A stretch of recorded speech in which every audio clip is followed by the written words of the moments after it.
Big Z and Jimmy Jones sat on the front steps, arguing about superheroes the way only best friends could. "I'm telling you," Big Z said, waving a comic book. "Namor isn't just strong. He's ancient strong." Jimmy Jones nodded seriously. "And he lives underwater, but not like Aquaman. Different vibe, different culture." They both paused. Jimmy tilted his head. "Do we even know where Namor's people come from?" The question landed like a drumbeat. 5 minutes later, the boys were sprinting down the street, curiosity pulling them faster than their feet. To the naked eye, they were a nothing but a blur. Big Head McGee was waiting. They called him that because his head was huge with knowledge, not because of how it looked. He knew everything. And he knew how to turn questions into adventures.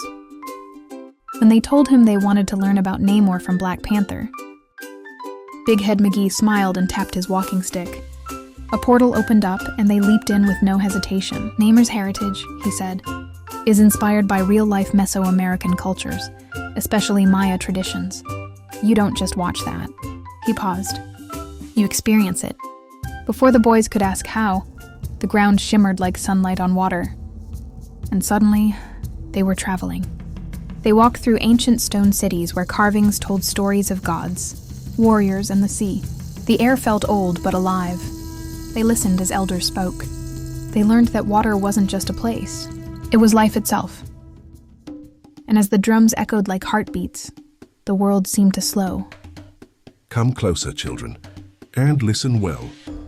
Long before tall cities of glass, before stories were captured on screens, the Maya people learned by watching the world breathe.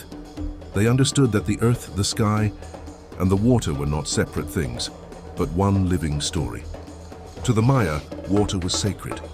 It carried memory. It carried life. They built great stone cities not to conquer nature, but to honor time itself. They studied the stars so they would know when to plant, when to celebrate, and when to rest. Their traditions lived in drumbeats, in jade and feathers, in stories passed from elder to child. Knowledge was not owned, it was shared. Power was not taken, it was earned through respect. And remember this, young ones, the Maya are not only of the past, they are still here. Their wisdom flows forward like water, changing shape but never disappearing. The ancient world softened back into view. Big Z leaned toward Jimmy and whispered, "This makes the movie hit different." Jimmy nodded. "Way different." Just then, ahem. The sound cracked the air. The world froze. Stone split like glass. Light poured through the breaks. Dad stood there, back home, porch light glowing behind him, smiling calmly. In one hand, his belt. In the other, disappointment mixed with love. He lifted the belt like a teacher's pointer. "Boys," Dad said gently, "I love curiosity. I respect learning about other cultures.